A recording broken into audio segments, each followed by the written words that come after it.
the YouTube. Okay, sir. Yes, you can start, sir. Shri Kumarswami College, Ausa,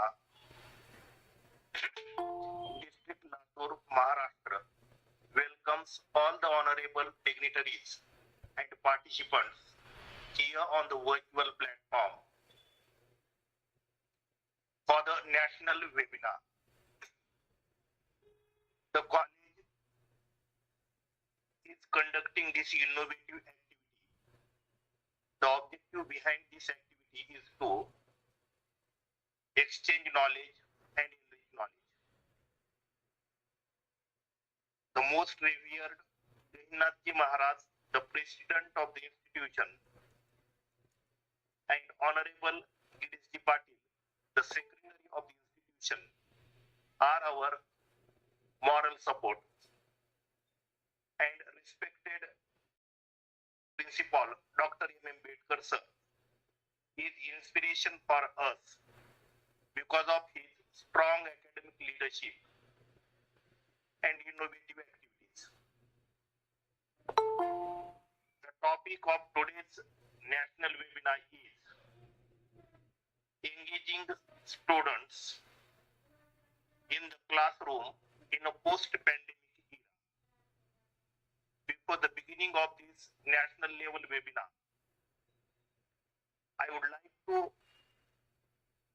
welcome Honorable Chairman and Chief Organizer of this webinar series, Principal Dr. M. Ambedkar sir, to preside over the national level webinar. I also heartily welcome today's honorable dignitary and keynote speaker, Dr. Sona Vikas ma'am, who is an associate professor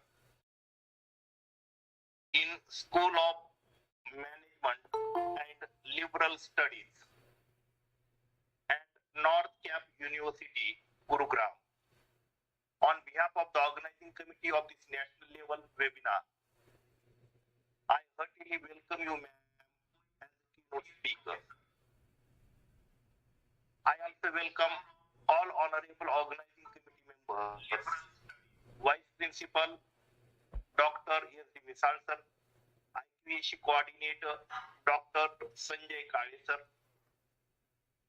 Dr. Sudhir Garad sir, Dr. Anita Dhole ma'am,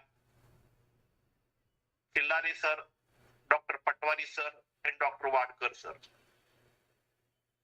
Before the commencement of this keynote speech, I would like to invite Dr. Dhole ma'am to introduce today's chief guest and keynote speaker. Please, ma'am, welcome. Thank you, sir. A very good evening to one and all. Welcome to this grand national and international webinar series organized by Shri Kumarswami Mahavidyalaya, Ausa. Firstly, I would like to thank respected principal and chief organizer Dr. Ambedkar MM for giving me this opportunity to introduce a resource person on this virtual platform. My special thanks goes to all the respected organizing committee members and a big thanks to all the respected participants who are joining very regularly, and they are making this series a very successful series. So it's my pleasure I am here to introduce today's keynote speaker, Honorable Dr. Sona Vikas ma'am, who is Associate Professor at School of Management and Liberal Studies from the NorthCap University, Gurugram. Title of speech is Engaging Students in the Classroom in a Post-Pandemic Era. Dr. Sona ma'am is a UGC NET qualified. She has been completed PhD from GGSIP University. She is a gold medalist and topper during post-graduation. She has more than 22 years of experience in industry and academics. She published more than 100 research papers in national and international journals. She authored 6 books also. She is also a master trainer for ICP CSR certificate program. Her interested subjects are HR, OB, General Management, CSR, Ethics and Tourism. She is currently associated with NorthCap University, Gurugram as a senior faculty of HR, OB in the School Management and Liberal Studies. She has been conducting training for corporated teachers and senior students at various colleges and schools in Delhi and NCR. She has been invited as a speaker and resource person, at several national level platforms to deliver sessions in diverse areas. So with this brief introduction, I would like to request today's keynote speaker, Honorable Dr. Sona ma'am, please start your speech. Thank you. Welcome, ma'am. Thank you so much, Anita ma'am, for this introduction. Very good evening to everyone. Sunday is generally a time when all of us relax, but Dr. Bedkar has, been phenomenal since it's been, I think, more than a year that these sessions have been going on continuously, non-stop, and it's incredible because only he can have the patience to, conduct these sessions non-stop without taking a break. And thank you so much, sir, for your invitation and reaching out. I've had a wonderful association in the last session, also in the last series. This is phase 2. So I hope and I wish all the best to the Institute for conducting it in the future as well. So without spending a little more time, I'm going to talk about student engagement. Student engagement as a topic, I think all of us are very much aware. We deal with it all the time. And the best part is that we have this responsibility as a faculty, as an educator, to ensure that our students are not only learning, but we are engaging them also. Now, why this question? The question is because of the fact that I think it's not taking just a 1 second. Okay.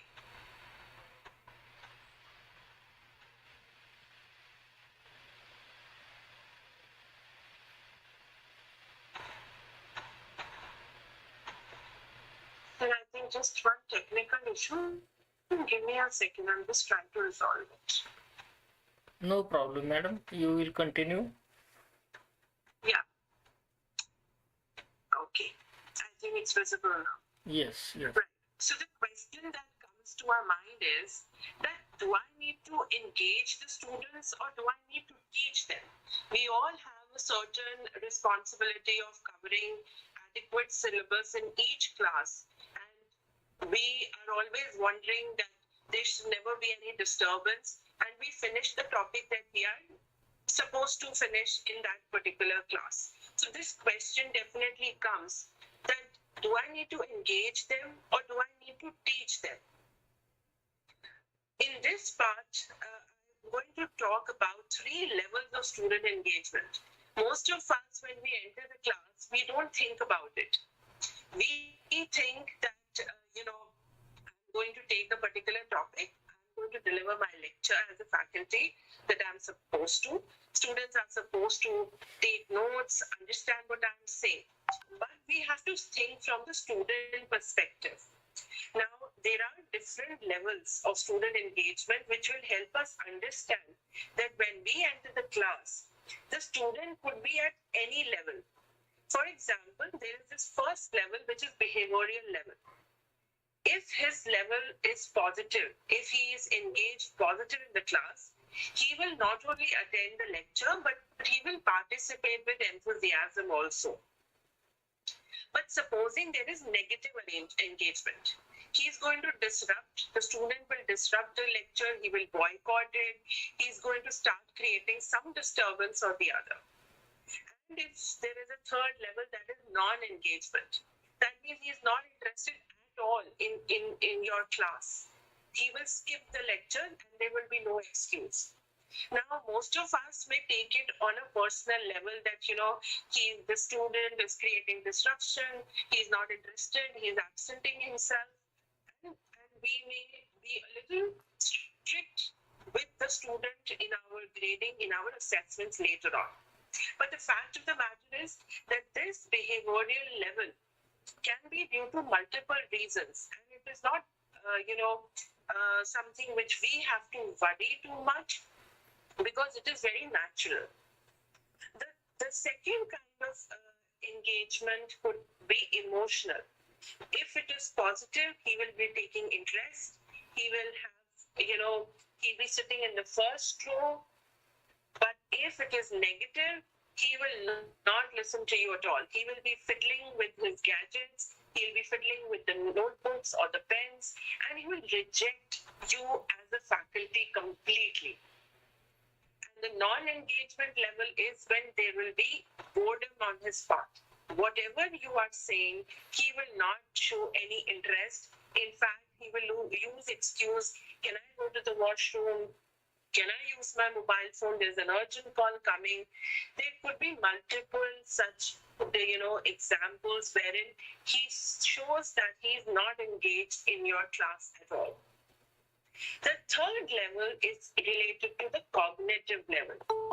That means whether if he is positively engaged, he will ensure that whatever assignments that you give him, he is either meeting the requirement or exceeding it.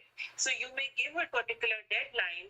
A student who is positively engaged, he is going to ensure that he submits them before the time, and the quality of his assignment is too good.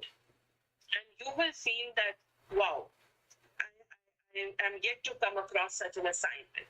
That is the cognitive positive engagement. On the other hand, if it is negative, at the cognitive level, he will say that, this assignment doesn't suit me. This is wrong. Please change it. I don't like the topic. I don't like the group you have given it to me. The deadline is very, very short. So he will ask you to make changes in your already pre-decided parameters. You ask him to make presentation, he'll say, no, I'm going to give you a report. So that could be a negative engagement. The non-engagement will be that either he will submit the assignments late, or he will be absent, or he will submit it in a very rushed manner, and the quality will be something which you are not going to like.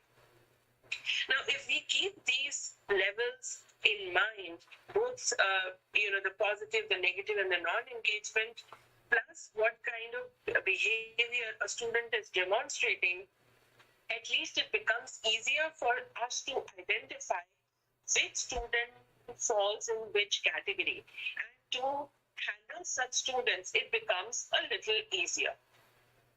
Having said that, let's see how these students are inside the classroom. I'm sure all of you have faced this situation. Either there is a low attention span, or they will be coming across physically present, mentally absent. Or there will be some distraction from their mobile phones. Or there could be another scenario that they are totally non-responsive. Now, this ideally could be a situation very common in our classroom. So how do we handle that? Well, this is something which I'm sharing over my last, 15 years in the academics. This is how I have been engaging my class. What I generally do is I prepare the students for the class beforehand. I tell them that in the next class, this is a topic that will be covered. And I will share in advance a particular reading or a situation or a caselet that you come prepared reading it. Even if they don't, I would have shared it so that at least they know what is going to happen. Most of the serious students, they take it seriously and they come prepared. The second thing that I would like to do is divide the class time.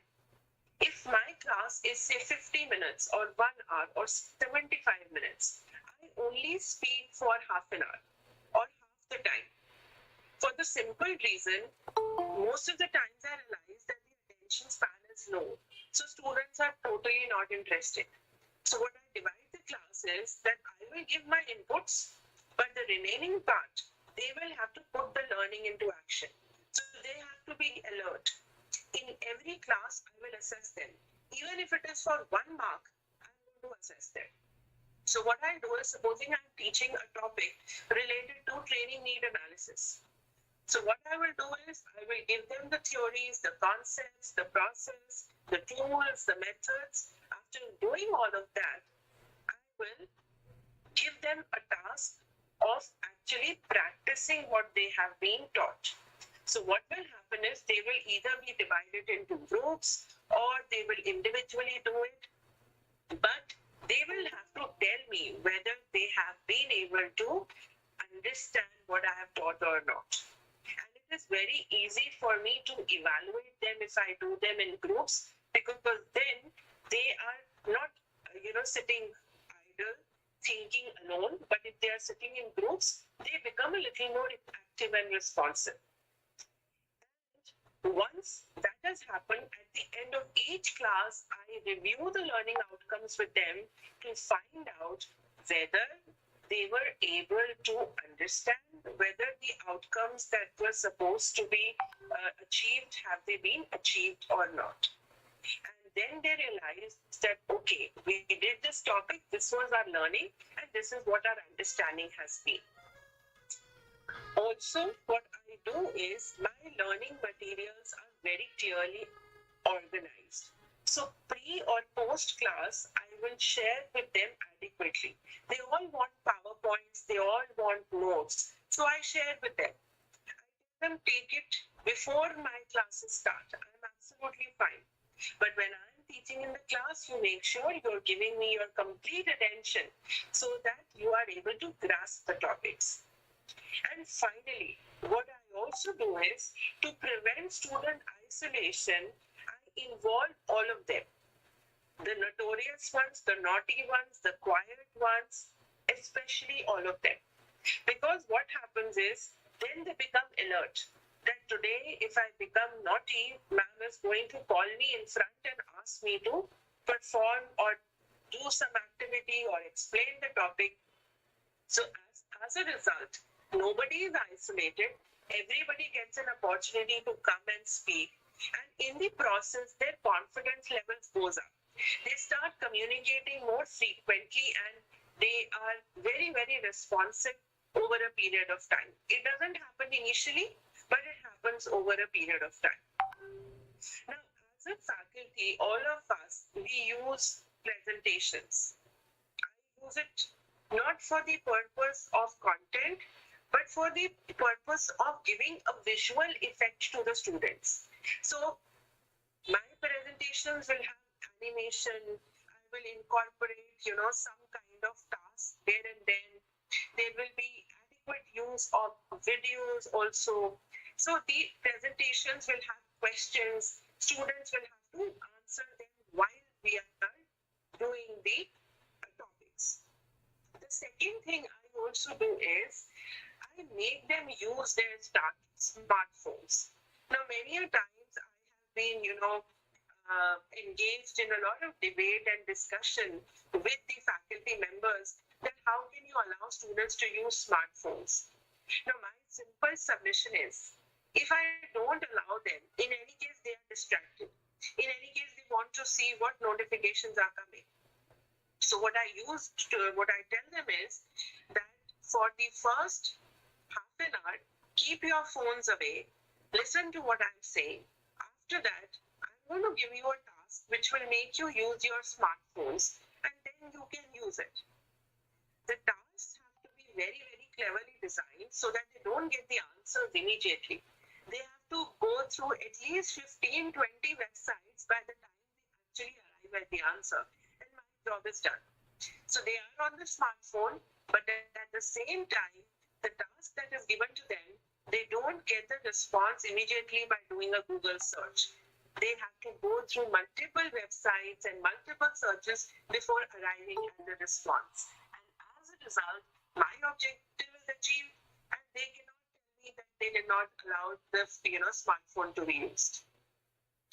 The next thing that I also do in the class is, in every class, either there is some humor or some story or some incident. Now, since I have had experience in the industry, in the corporate, in my initial, work experience when I was there for almost 7 years in the industry, I still get these, incidents to my classroom. In every class, in every topic, you will see that there is some incident that comes. As a result, what happens is that they are very interested, because that is a practical example that I'm sharing. I'm telling them live example. So as a result, what happens, they are attentive, and that is the objective achieved.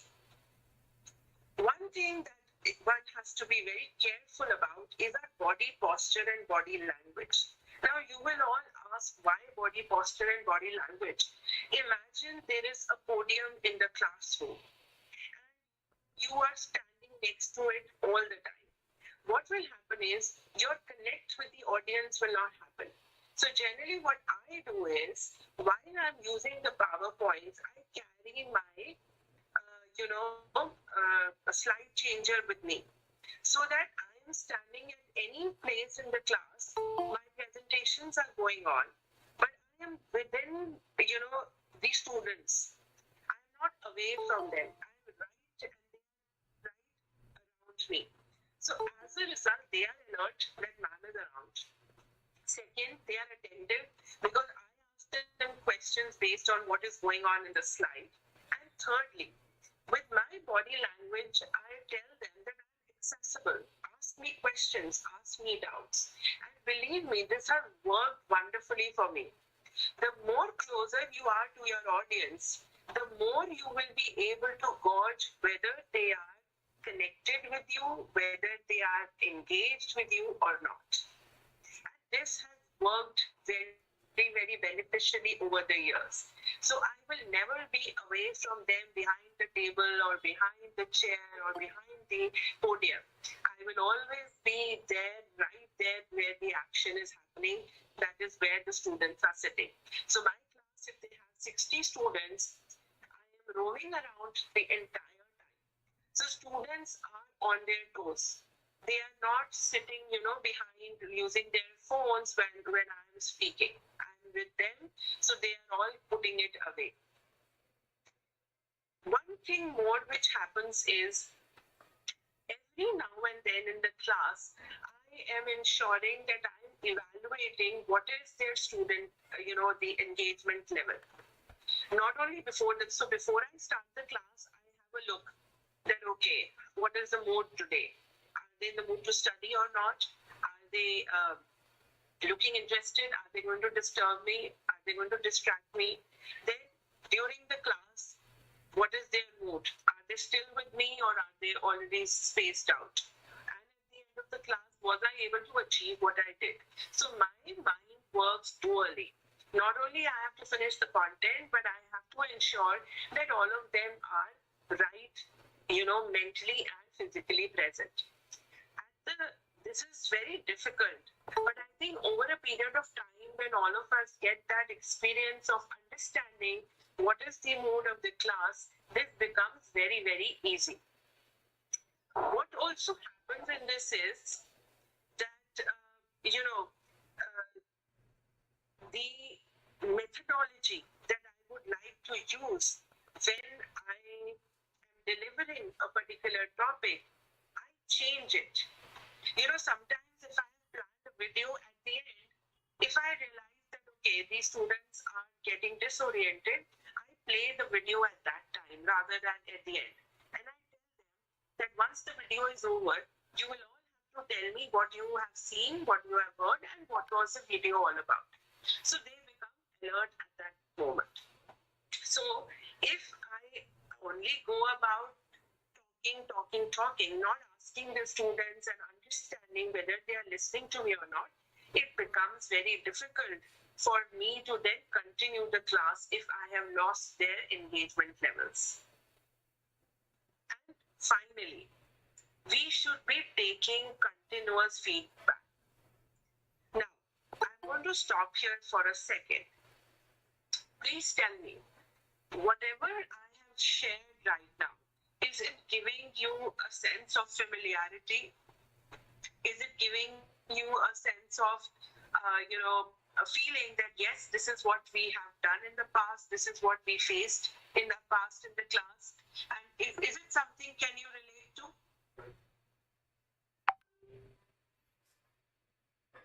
Can anyone just unmute themselves and tell me?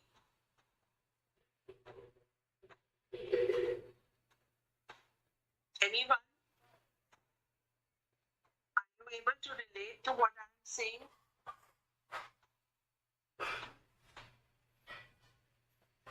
Hello, can you hear me? Yes.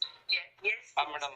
Yes. I am very keenly listening to all the points you have mentioned, and really, it's really very helpful. And I am very grateful to you. No doubt, it is not yet completed, but still, it's very nice. And most of them I am also using in the classroom, and some of them I have to yet to use in the classroom. Great, wonderful.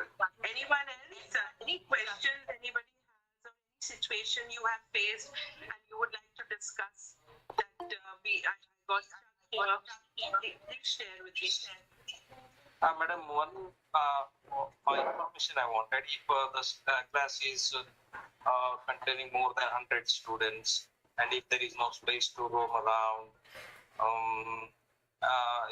how can we engage the students if there are no PPT, PowerPoint presentation? How can we engage? Any other tips? So how do you deliver your lecture? Yeah. How do you deliver? Do you talk to them? Do you give them notes? Most of the points which you have mentioned, I'm using them, but regarding I am teaching 11th and 12th standards. So in every class, I am an English lecturer. Okay. So in our classroom, that practical work is not more, and we have to explain more and more. So it's very difficult to engage the students. But most of the points you have mentioned, I am using them. I need some more tips for bigger points. Sure. We'll just discuss them. Thank you so much for pointing this out. Thank you, ma'am. Right. All- We will just talk about it. All the In participants fact, are, I shared a small example. Yes, please. Somebody else wanted to say all the something? participants are requested to discuss after the main speech. Thank you, madam. Please continue. Okay, thanks. So I'll just share with you an example. 2007 January. It's been now 15 plus years. I was taking my first class. I stepped into my first classroom. There were 200 students sitting. It's not that easy because I come from the corporate, shifted, from the industry to academics in 2007, and I was given 200 students in one go. I had to deliver a session in HR that they were MBA second semester students, and believe me, I had no clue how to handle them because that was the first experience of teaching. But I just went with my gut feel. There was no PowerPoint at that time. There was no OHPs, nothing. What I did was I started conversation with them. And the conversation was more related to their future aspects, their future goals. And linking that, I started teaching about HR. So what worked with me at that time was that despite the fact that the audience was very, very large, 200 was a huge audience, yet there was no space to walk in. They were all sitting all crammed up together. And I could only, go up to the first row. I could not be in between. But what I did also was that I was looking at the, in the eyes of every student and talking and addressing to them. So as a result, what happened was they were able to understand that, they have to be attentive. They cannot be distracted.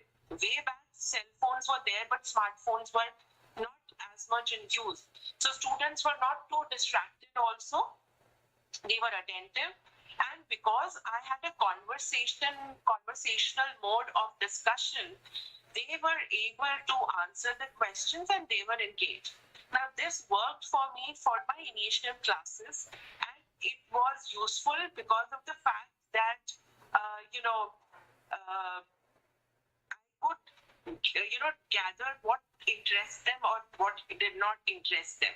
So my teaching started with, having an understanding of what their aspirations were and linking each of that to the HR functions and the topics that I had to teach. So that helped me.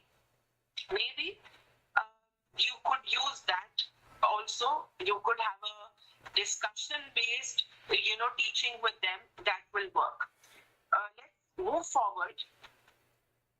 Now, some of the pedagogical tools that I have been using is caselets. Now, generally, caselets are difficult to get.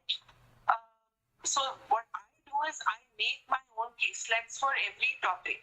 So I will have small situations. So I make a lot of effort before going to the class. There is no class wherein, there is only teaching of a monologue of one side from my end.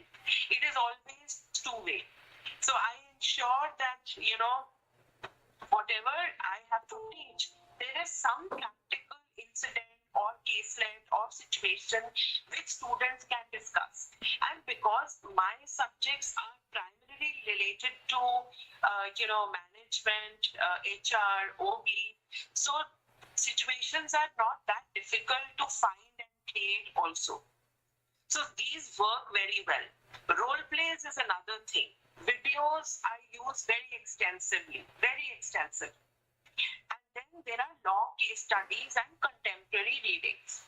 There is also this Mentimeter that you can see. Mentimeter, I think all of us may have used when we were in the online mode, wherein students are asked questions and they are supposed to fill the code and write their responses.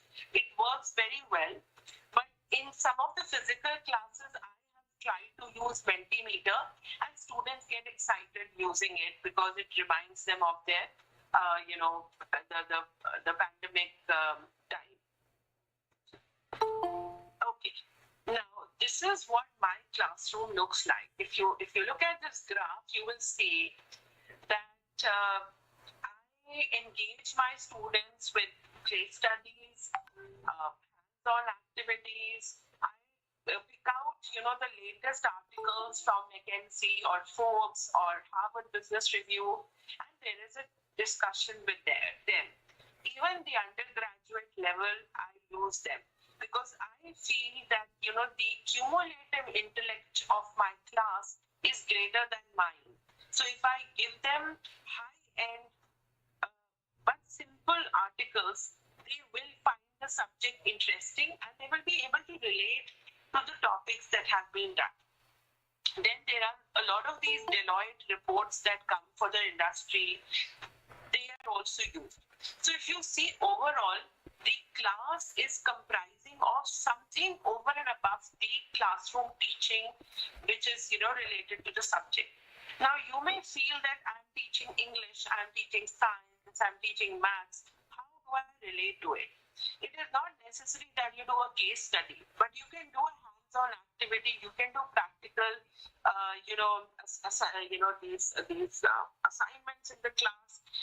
The point is, half the time you can engage with the student, giving them the inputs that you want to, but half the time give them something else to do. Like, for example, you can give them scenarios. You can give them a problem to solve based on what you have done. Or if it is, related to, say, literature, for example, after discussing that particular author, or if you've discussed Shakespeare or you've discussed a particular reading, you can ask them to summarize what their opinion has been at the end of the class. And this could be the last 15 minutes also.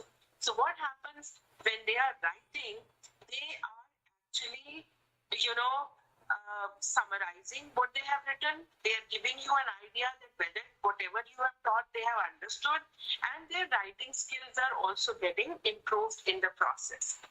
Another thing that you can do is have a very, very strong conversation in the class. I do it all the time. After the stipulated half time when I have delivered whatever I had to, the rest of the class is a conversation with them, the discussions with them, to make sure that my learning outcomes are achieved. And for this conversation to happen, I need to ask very, very good questions so that they are able to reflect, so they are able to think. The more I make them think, the more engaged they are. And it becomes very, very easy for me because I give them feedback instantly. It is not that I give them feedback later on. So I am also active and engaged, and students are also active and engaged. And as a result, there is a very healthy learning happening. Sometimes, in case studies and situations when I give them, they come up with such creative and innovative answers that it is a learning for me and the faculty also. So this becomes very easy for me to, ensure that the learning that is indicated or the learning that I would want them, they are doing it. And last but not the least, in every class, we have a good laugh, either in the beginning or at the end. So what happens, it's like an ice breaking every time. Students become a little more comfortable. It's not being lenient with them, but at the same time, they are a little more comfortable thinking that yes, the teacher is their facilitator, not very strict, but at the same time ensuring that the class is disciplined. You are exchanging notes, you are talking, you are having fun, and students feel very comfortable in the class. They look forward to the next class also. And as a result, because students are engaged, because students are actively participating in their own learning process, their results are also very good at the end of the day. Now, believe me, when I say this, what generally happens is that students are able to, feel that, okay, because of the fact that I remember we had this discussion in the class, I see that when their evaluation sheets come to me, they are all, very, very, you can say, very open about writing those, citing and quoting those very examples. So my job is done. If a student is quoting something discussed in class, I am very sure that, he has taken away the learning that I intended him to take away. The second benefit with an engaged student is that he will interact with others. He will gain different experiences, different perspectives. Now, how does it work? Generally, what happens is that, in the classroom, the students are not very interactive with each other unless they are given tasks. So I alternate between giving them individual tasks in one class, and in the next class it is group tasks. And every time the groups are changed. As a result, they break the ice with each other, they get comfortable with each other, they develop interpersonal skills, they become, very good in teamwork. And obviously, when they are discussing a common topic, they learn to appreciate the responses of others. And not only that, they are also able to find out how, the others think. So when they are able to apply it in their practical lives, they realize that every person has different perspectives, and it is important to understand, important to be patient and appreciative of the other person also. So this becomes a very, very, you can say, interactive session because they are interacting with each other and they are engaged in the class. What also happens in the process this is there is an increased sense of ownership. Ownership, why? Because student feels that I am responsible for my own learning. I take ownership in my own learning because my teacher is going to teach me only half the time. Remaining half, I have to demonstrate whether I have learned or not. So as a result, what is happening? The student is returning back or giving back whatever he has learned. The teacher can at the same time correct him if he is wrong in his thinking or improvise it. And as a result, the student will never forget his contribution, whatever he speaks. And as a result of that, not only will he, you can, expect him to remember, but he will be able to apply it also at a later stage. And finally, he will develop a greater sense of responsibility. Responsibility towards his learning, towards the class, towards the teacher, towards the students. Because of the fact that he has been given a task in the class and everybody is looking at him, he will feel that he is more responsible. He has a greater responsibility in ensuring that the task outcome is as per expectations and demonstrating the order of learning. So this becomes very, very easy if I as a teacher take a lot of interest in preparing for the class. And my relationship with my students, their relationship with their peers, it improves a lot. It improves a lot. Students becoming responsive in the class is, I think, the best gift a teacher can have. And as a result of this, their relationship improves. They are able to understand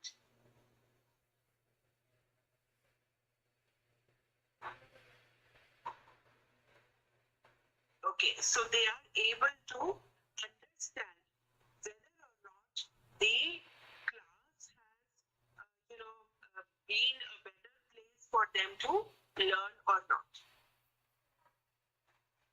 Finally, the engagement of the students in the class improves them tremendously.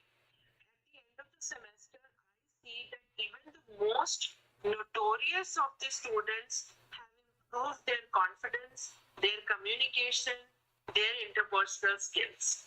Why? Because they have spoken so much, they have interacted so much, they have responded so much in the class that at the end of the semester, they themselves have, they can themselves see the change. And today we are sitting in October. I'll give you a very recent example. In July, we started teaching at undergraduate level a course called Employee Training and Development. There were a handful of students who were very, very notorious, not interested to study at all. My endeavor was that in 1 month, they will come and start interacting. They will come on the podium, start talking. And today, after 3 months, they look forward to coming out and coming and talking. They themselves say that they want to come. So they volunteer themselves because they like it. They like that sense of importance. They like to come forward and talk. Even if they speak in, very broken English or their concepts are even 50% clear, it is an achievement because till 3 months back, they were not even ready to learn. Now they are attentive because they know that anytime they can be asked to come and explain the topic. So I feel that this engagement, this continuous conversation that we have to ensure the students are participating, they are contributing to their own learning, this creates a very, very highly engaged classroom. And during the pandemic, what has happened, students became very lazy. Video off, audio off, they had no understanding what is happening. They are sitting because attendance is required. And as a result, teachers were very finding it difficult that how do we engage them? How do we know that they are learning or not? How do we ensure their participation? Now when they are back in campus, they are more interested in talking to each other because they missed it out in the last 2 years or in the last year, and now they want to talk within themselves rather than listening to the teachers. So this preparation, if we involve a lot of these activities, a lot of these interventions, the students can get back to that learning track. They can be absolutely, in sync with whatever we are planning to do. So I would now like to open the forum for any question, answer, questions that the audiences may have. Yes. Thank you, ma'am, for your very useful and interactive keynote speech. And now, after this fruitful keynote speech, I request participants, if you have any query or any doubt, please come with it. Please, participants.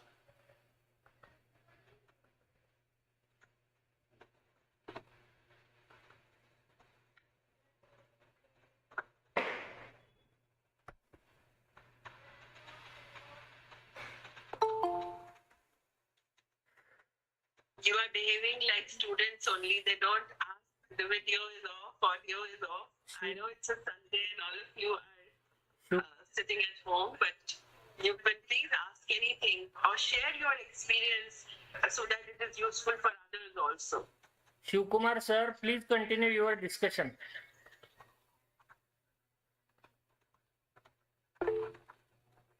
Yes, Hema ma'am.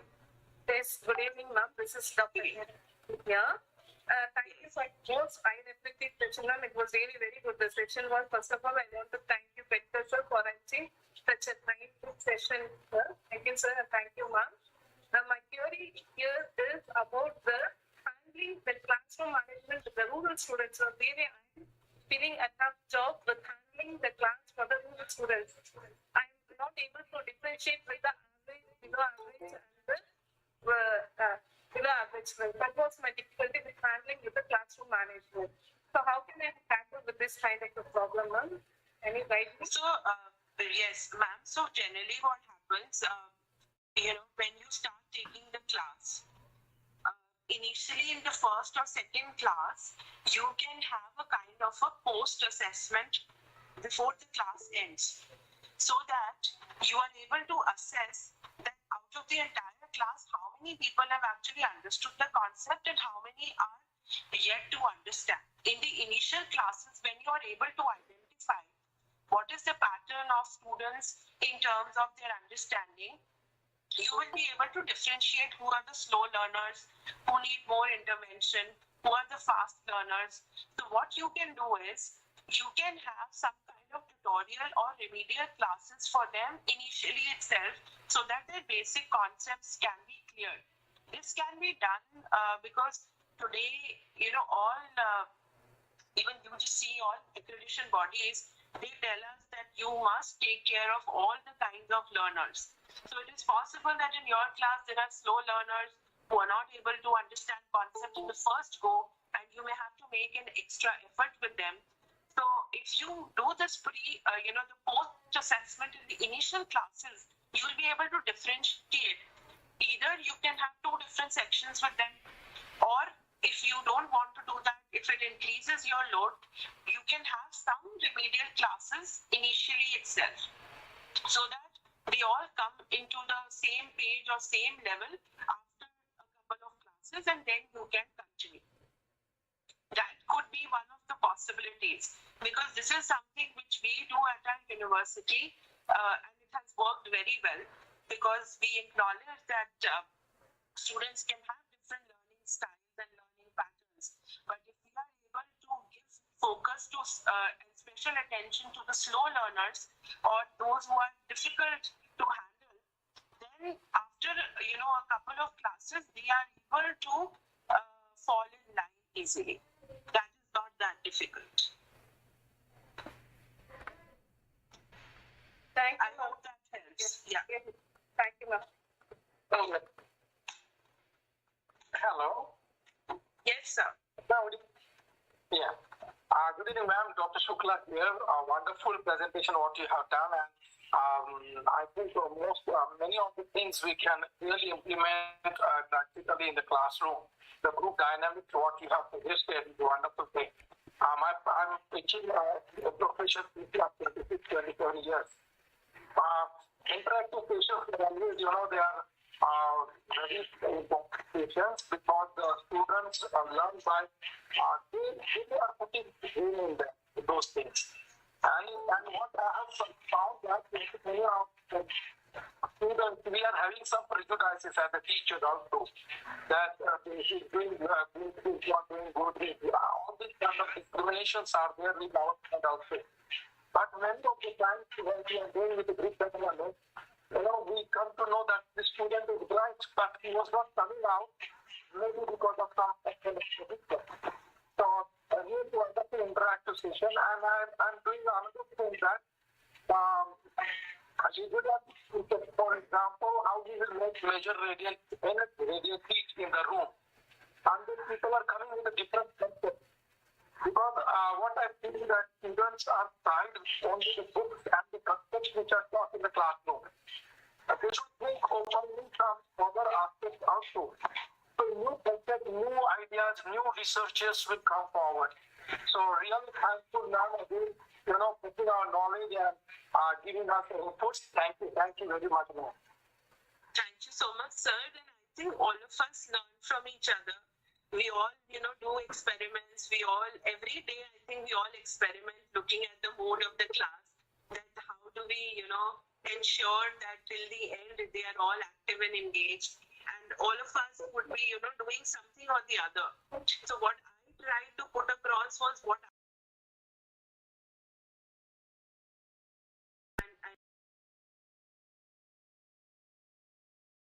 you can understand and you can sense from the students whether they're enjoying your class or not, whether they're liking it or not. So it has worked, and I'll be happy to take any other suggestions or experience sharing if somebody else would like to say. Perfect, ma'am. Thank you, ma'am. Thank you. Thank you, Dr. Shukla. Is there anybody else with any query, any doubt, or wants to share his thought or opinion? Please.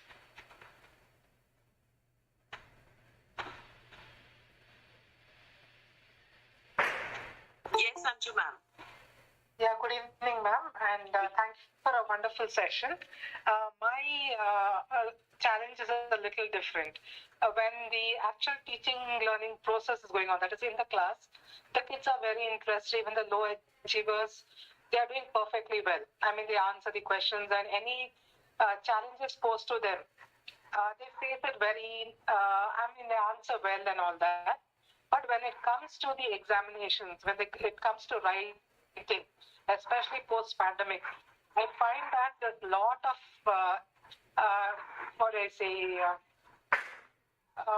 some drawback is there wherein they're not able to put up their knowledge that they have gained onto the paper. So how can we train the kids in this matter? So, ma'am, I think you will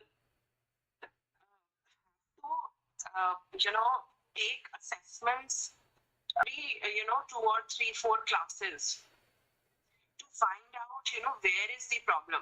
If they are attentive in the class, if they are answering in the class, but it is not translating into the exams in the way you are expecting the responses, it means that somewhere in between there is an issue.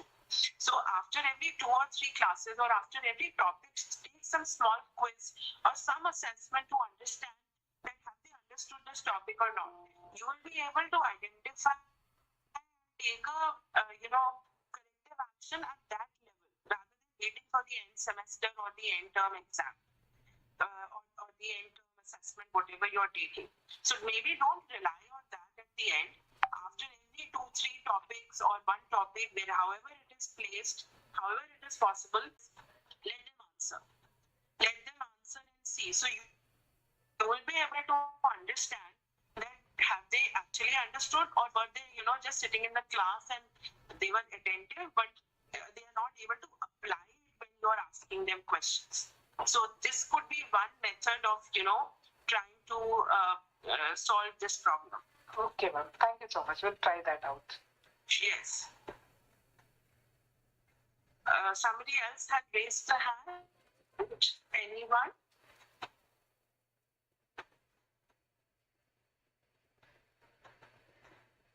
Is there anyone who is having any question or doubt?